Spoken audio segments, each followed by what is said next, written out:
সবাইকে শুভ কালী পুজো, অনেক অনেক শুভেচ্ছা। সবার পুজোটা খুব ভালো কাটুক, সুস্থভাবে কাটুক।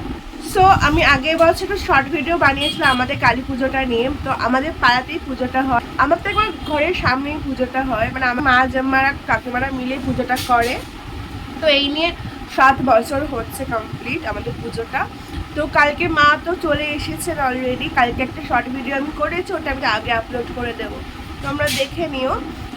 সো আমি উপোস করেছি, মাও উপোস করেছে, ঠিক আছে। আমি একটু আগে জাস্ট ঘুম থেকে উঠলাম আর কি, তাকে ছুটি হতে একটা রাত হয়ে গেছে। তো অ্যাকচুয়ালি না, দুর্গা পুজো আসলে তো আমি হ্যাপি হই, তার থেকে বড় কথা আরও বেশি হ্যাপি হই কালী পুজো আসলে। বিকজ ঘরের সামনে পুজো হয়, একটা আনন্দ হয়, নিজেরা পুজো করি, মানে একটা আলাদাই ইমোশন, একটা আলাদাই আনন্দ হয়। 4 দিন ধরে অনুষ্ঠান হয়, গেমস খেলা হয়, তারপরে ভাসান, তার থেকে আজকে মায়ের পুজো খুব ভালোভাবে হয়। তো প্রত্যেক বছরের না, এবছরেও মায়ের পুজো খুব ভালোভাবে কাটবে আই থিঙ্ক, পুরো দিনটা গেলে বোঝা যাবে, ঠিক আছে। তো তোমরা দেখতে থাকো, আমি যেইটুকুনি পারবো তোমাদের সাথে শেয়ার করব। তারপরে সকাল সকাল এই দুই ব্যক্তি চলে এসেছিলেন, তারপর কিছুক্ষণ আমরা গল্প করলাম। আর এই যে আমাদের মণ্ডপটা খুব সুন্দর হয়েছিল এবারে সাজানোটা। তো আমরা এখন বেরিয়েছি পাতা কালেক্ট করতে, মানে রিজু বেরিয়েছে পাতা কালেক্ট করতে, ওর সাথে আমরা ওকে কোম্পানি দিতে আমরা বেরিয়েছি, আমি আর রিকু।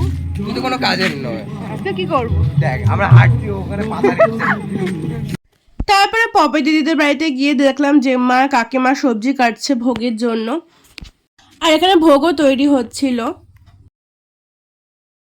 দুপুরবেলা স্নান করার পর মণ্ডপে গিয়ে দেখলাম তখন রিজু মাকে সাজাচ্ছে। আর রিজু না হাতের কাজ খুব ভালো পারে, আর ও ঠাকুরও খুব সুন্দর ভালো বানায়। দেন আমি চলে গেছিলাম কাকিমার কাছে শাড়ি পরতে, কাকিমার কাছে আমি শাড়ি পরি প্রত্যেকবার। আমি রেডি হয়ে গেছি, তো আমি আজকে গেটরিটা আমি শেয়ার করে দেবো, তোমরা দেখে নিও, ঠিক আছে। আমি যে ব্লাউজ, এই শাড়ি ব্লাউজটা আমি দুর্গাপুজো আগে বানাতে দিয়েছিলাম, বাট আমি পেয়েছি পরশু, মানে এত লেট। আমি এমনিও ঠিক করেছিলাম যে এই শাড়িটা আমি আজকে পরবো, কাল পুজোর দিন পরবো, বাট তাও প্রচুর একটা লেট করে দিয়েছি, এটাই সমস্যা, ঠিক আছে। আজকে শাড়িটা খুব ভালো লেগেছে, আমার পার্সোনালি খুব পছন্দ হয়েছে, আমাকে ভালো লেগেছে, মানে সব।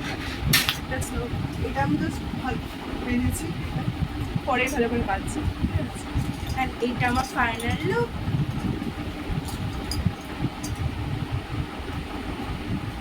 আমাদের পাড়ায় যেহেতু মা তারার মন্দির রয়েছে, সেখানে মা তারা আর মা শ্যামা মায়ের পুজো হয়। প্রথমে আমাদের এখান থেকে মন্দিরে পুজো যায় দুই মায়ের জন্য, তারপরে আমাদের এখানে পুজো শুরু হয়, এটা প্রত্যেকবারেরই নিয়ম। তারপরে আমি তো সবার প্রথমে রেডি হয়ে নিয়েছিলাম, একটু এদিক ওদিক ঘুরে বেড়াচ্ছিলাম আর কি, ছবি তুলছিলাম। তো প্রায় 6:30 7টা নাগাদ আমাদের এখানে পুজো বসে গেছিল। আর মায়ের মুখটা কি সুন্দর না।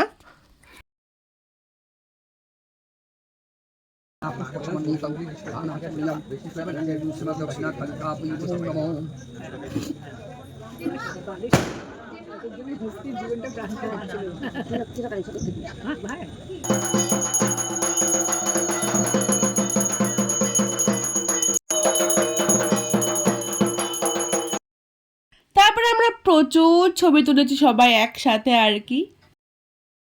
আরতি হয়ে যাওয়ার পর সবাই মিলে আমরা দিলাম অঞ্জলি। তারপরে অঞ্জলি হয়ে যাওয়ার পর যজ্ঞ হলো। আর যতক্ষণ পুজোটা হয় ততক্ষণ চারিদিকে একটা পজিটিভ এনার্জি কাজ করে। এখানে এখন ছবি তোলা পালা চলছে। এই যে আমাদের নারী শক্তি, আর আমাদের ক্লাবের নাম নারী শক্তি সংঘ। তারপরে পুজোর শেষে আমরা 12টা 12:30 নাগাদ আমরা সবাই মিলে ভোগ খেলাম। আর সারাদিন পরে মায়ের ভোগ একটা আলাদাই শান্তি দেয়। তো এভাবে কালী পুজো সারাদিনটা কাটালাম। তোমরাও বলো কমেন্টে তোমরা কেমন ভাবে কাটিয়েছো। তো এইটুকুনি ভিডিওটা, দেখা হচ্ছে অন্য একটি ভিডিওতে। ভালো লাগলে like, comment, share and subscribe করে দিও। বাই।